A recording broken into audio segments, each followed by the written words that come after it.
Hello students, welcome to my class. মই তোমালোকক আজি 15.1 এক্সাৰসাইজৰ কোৱেশ্চন নম্বৰ 12 আৰু 13 টো এই ভিডিঅ'টোত মই কৰাই দিম। তো প্ৰথমতে কোৱেশ্চন নম্বৰ 12 টো আমি চাওঁ। কোৱেশ্চন নম্বৰ 12 টো দিয়া আছে এখন খেল এডাল চলন্ত কাৰ্চিনযুক্ত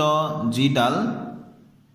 1 2 3 4 5 6 7 8 একৰ পৰা 8 লৈ যিকোনো এটা সংখ্যাৰ পিনে টুৱাই ৰৈ যায় আৰু এই ফলাফল সমসত্য সম্ভাৱিতা কি যাতে এইডালে গৈ ৰয় 8ত এটা অযুগ্ম সংখ্যাত 2তকৈ ডাঙৰ এটা সংখ্যাত 9তকৈ সৰু এটা সংখ্যাত এইকেইটা হল প্ৰশ্ন এইকেইটাৰ সম্ভাৱিতা আমি উলিয়াব লাগে ঠিক আছে তো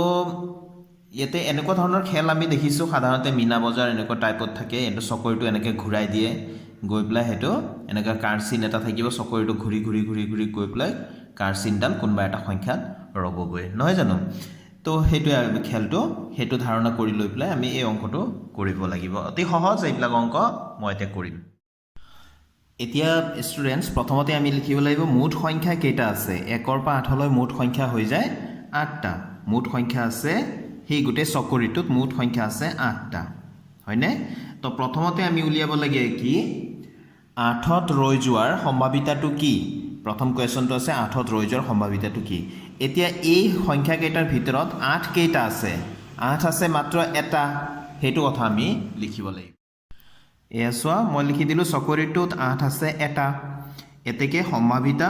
পি মানে সম্ভাৱিতা বুজায় সম্ভাৱিতা 8 ওলোৱাৰ সম্ভাৱিতা বা কাৰ্চিনডাল গৈ প্লাই 8ত ৰৈ যোৱাৰ সম্ভাৱিতাটো কি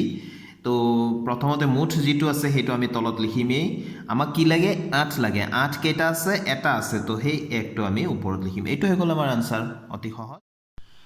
নেক্সট আছে আমাৰ অযুগ্ম সংখ্যা এটাত কাৰ্চিনডাল ৰৈ যোৱাৰ সম্ভাৱিতাটো কি এতিয়া অযুগ্ম সংখ্যা বুলি ক'লে 1 পৰা 8 লৈ অযুগ্ম সংখ্যাবিলাক হৈ গল 1 3 5 7 নহয় জানো অযুগ্ম সংখ্যা কেইটা আছে তেনেহলে চকৰিটোত 4টা এইটো চকৰিটোত অযুগ্ম সংখ্যা আছে 4টা হয়নে তো এতেকে পি অযুগ্ম বুলি লিখিম মানে অযুগ্ম যিকোনো সংখ্যা এটাত ৰৈ গলে আমাৰ প্ৰয়োজনটো শেষ হয় ঠিক আছে তো পি অযুগ্ম বুলি লিখিলো তাৰমানে অযুগ্ম সংখ্যাৰ সম্ভাৱিতাটো কি বুলি ক'লে আমি আমাক কি লাগে যিকোনো এটা অযুগ্ম সংখ্যা গতিকে 8টা সংখ্যাৰ ভিতৰত অযুগ্ম সংখ্যা কেইটা আছে 4টা ওপৰত আমি লিখি দিম তো আমাৰ সম্ভাৱিতাটো অযুগ্ম সংখ্যা পোৱাৰ সম্ভাৱিতাটো কিমান হৈ যায় 8টাৰ ভিতৰত 4টা অযুগ্ম সংখ্যা আছে গতিকে আমাৰ কিমান হৈ যায় হাফ হৈ যায় আমাৰ চান্স আধা হৈ যায় চান্স 4 গুণ 4 4 দুগুণ 8 এইটো হৈ গল আধা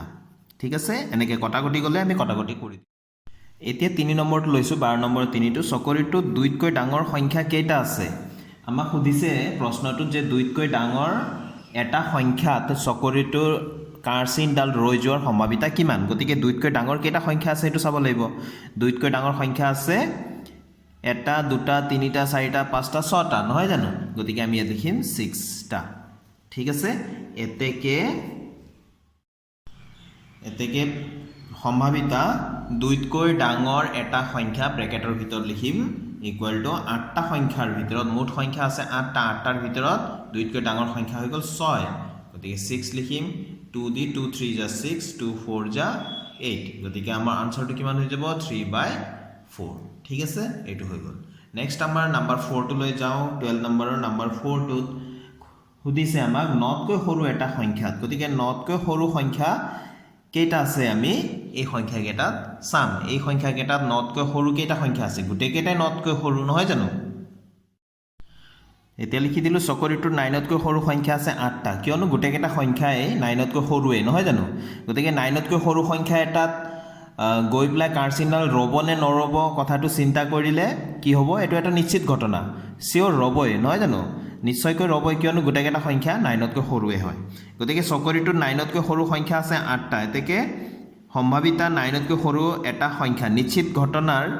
সম্ভাৱিতা কি আছিল আমাৰ মনত আছেনে বাৰু হেতু আছিল 1 নহয় জানো গতিকে আমাৰ ইয়াত 1 আনসাৰ ওলাবই লাগিব কাৰণ নিশ্চিত ঘটনা এটো কাৰণ 9তকৈ সৰু সংখ্যা গুটেকেটা গতিকে 9তকৈ সৰু সংখ্যা এটাত কাৰ্চিনডাল ৰবনে বুলি ক'লে নিশ্চয় 9তকৈ সৰু সংখ্যাতেই ৰব নহয় জানো গতিকে মুঠ আছিল সংখ্যা 8টা 9তকৈ সৰু সংখ্যা কেইটা আছে 8টা তো 8/8 হল তো এটো কাটিলে আমাৰ এবাৰে হ'ব আনসাৰটো হ'ব 1 তো এই ধৰণে আমি মুখে মুখে আসলতে গুটেকেটা আনসাৰ কেটা উলিয়াই দিব পাৰো তো এই ষ্টুডেণ্টছ মই কুৱেশ্যন নম্বৰ 13 দেখাই দিছোঁ এটা লুডুগুটি এবাৰ মাৰি পঠিওৱা হৈছে এটা মৌলিক সংখ্যা 2 আৰু 6ৰ মাজৰ এটা সংখ্যা এটা অযুগ্ম সংখ্যা পোৱাৰ সম্ভাৱিতা নিৰ্ণয় কৰা তাৰমানে এটা মৌলিক সংখ্যা পোৱাৰ সম্ভাৱিতা নিৰ্ণয় কৰিব লাগে 2 আৰু 6ৰ মাজত যিকোনো এটা সংখ্যা পোৱাৰ সম্ভাৱিতা নিৰ্ণয় কৰিব লাগে আৰু এটা অযুগ্ম সংখ্যা পোৱাৰ সম্ভাৱিতা নিৰ্ণয় কৰিব লাগে লুডুগুটি এটা মাৰি পঠিওৱাৰ পিছত বিভিন্ন কুৱেশ্যন হ'ব পাৰে যে 1 পোৱাৰ সম্ভাৱিতা কি হ'ব পাৰে 2 পোৱাৰ সম্ভাৱিতা কি হ'ব পাৰে তেনেকৈ 3 পোৱাৰ সম্ভাৱিতা 4 পোৱাৰ সম্ভাৱিতা সেই ধৰণে আমি উলিয়াব পাৰোঁ যিকোনো এটা যুগ্ম সংখ্যা পোৱাৰ সম্ভাৱিতা কি হ'ব পাৰে অযুগ্ম সংখ্যা পোৱাৰ সম্ভাৱিতা কি হ'ব পাৰে 5তকৈ ডাঙৰ সংখ্যাৰ সম্ভাৱিতা কি হ'ব পাৰে 6তকৈ সৰু সংখ্যাৰ সম্ভাৱিতা কি হ'ব পাৰে বিভিন্ন কুৱেশ্যন তোমালোকে নিজে বনাই কৰিব পাৰিবা উত্তৰকেইটা শ্বেয়াৰ কৰিব পাৰিবা এইটো বুজি ল'লেই হ'ল ঠিক আছে তো ভালকৈ বুজিবা তো লুডুগুটি এটাত থকা মুঠ সংখ্যা আমি জানো 1ৰ পৰা 6 লৈ থাকে কেইটা থাকে 6টা তো 6টা বুলি লিখি দিলোঁ ঠিক আছে এতিয়া আমাক লাগে প্ৰথমতে যে এটা মৌলিক সংখ্যা উলিওৱাৰ সম্ভাৱিতাটো কি আমি সেইটো নিৰ্ণয় কৰিব লাগে তো লুডুগুটিত থকা মুঠ মৌলিক সংখ্যা কেইটা সেইটো আমি জানি ল'ব লাগিব এতিয়া মৌলিক সংখ্যা কোন কেইটা নহয় যিবিলাক সংখ্যা অন্য কোনো সংখ্যাৰে হৰণ নাযায় সেইবিলাক সংখ্যাই হৈ গ'ল মৌলিক সংখ্যা যেনে 2 3 5 এইকেইটা হৈ গ'ল লুডুগুটিত থকা মৌলিক সংখ্যা নহয় জানো তো 2 3 5 কেইটা হৈ গ'ল 3টা এটা লুডুগুটিত থকা মৌলিক সংখ্যা মুঠ মৌলিক সংখ্যা কেইটা আছে 3টা তো এতেকে সম্ভাৱিতা আমাক কি লাগে মৌলিক সংখ্যা তো মৌলিক সংখ্যা এটা আমাক লাগে তো সম্ভাৱিতা কি হ'ব মৌলিক সংখ্যা এটা পোৱাৰ সম্ভাৱিতা মুঠ সংখ্যা আছে লুডুগুটিটোত 6টা সদায় আমি সেইটো হৰত লিখিমেই মুঠটো সৰ্বমুঠটো তাৰ ভিতৰত আমাক কি লাগে মৌলিক সংখ্যা কেইটা আছে 3টা আছে ওপৰত লিখিম হয়নে তো 2 3 গুণ 3 3 গুণ 6 আমাৰ চান্স হৈ যাব হাফ চান্স মানে আধা চান্স থাকিব 6টাৰ ভিতৰত 3টাই মৌলিক সংখ্যা যেহেতু এটো 50-50 চান্স থাকিব নহয় জানো গতিকে এতিয়া 2 নম্বৰটো চাওঁ এতিয়া 2 নম্বৰটো কৈছে যে 2 আৰু 6ৰ মাজত যিকোনো এটা সংখ্যা পোৱাৰ সম্ভাৱিতা কি এতিয়া 2 আৰু 6ৰ মাজৰ সংখ্যা কেইটা আছে সেইটো আগতে আমি হিচাপ কৰি উলিয়াব লাগিব তো লিখিলো লুডুগুটিত 2 আৰু 6ৰ মাজত মুঠ সংখ্যা কেইটা থাকিব 2ৰ পিছত আহে 3 3ৰ পিছত 4 4ৰ পিছত 5 5ৰ পিছত 6 আহিব গতিকে 2 আৰু 6ৰ মাজত কেইটা সংখ্যা থাকিব 3টা সংখ্যা থাকিব এটা আমি লিখিম 3টা এতেকে পি সম্ভাৱিতা 2 আৰু 6ৰ মাজৰ এটা সংখ্যা পাবলৈ সম্ভাৱিতা কি হ'ব মুঠ সৰ্বমুঠ সংখ্যা আছে 6টা লুডুগুটিত তাৰ ভিতৰতে 2 আৰু 6ৰ মাজৰ সংখ্যা কেইটা আছে 3টা আছে তো একেই আকৌ আগৰ নিচিনাই পালো 3 গুণ 3 3 গুণ 6 আনসাৰটো আমি কিমান পালো হাফে পালো আধা পালো নহয় জানো গতিকে এটো আমাৰ এটা হৈ গ'ল নেক্সট 3 নম্বৰটো আছে এটা অযুগ্ম সংখ্যা পোৱাৰ সম্ভাৱিতা কি এতিয়া লুডুগুটিত থকা মুঠ অযুগ্ম সংখ্যা 3টা কি 1 3 5 এইকেইটা হল অযুগ্ম সংখ্যা নহয় জানো গতিকে লুডুগুটিত থকা মুঠ অযুগ্ম সংখ্যা 3টা এতেকে সম্ভাৱিতা এটা অযুগ্ম সংখ্যা পোৱাৰ সম্ভাৱিতাটো কি হ'ব সৰ্বমুঠ সংখ্যা আছিল লুডুগুটিত 6টাৰ ভিতৰত অযুগ্ম সংখ্যা কেইটা আছে 3টা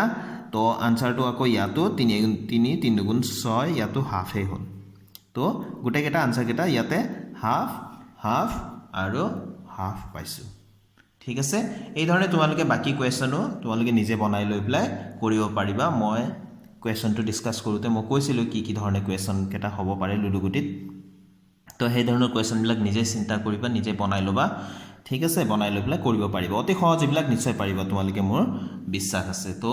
আজি ভিডিওটো মই ইয়াতে সামৰিছো ষ্টুডেন্টস আশা কৰো মোৰ ভিডিও তোমালোকৰ অংকবিলাক শিকাত সহায় হৈ আছে thank you students keep watching my channel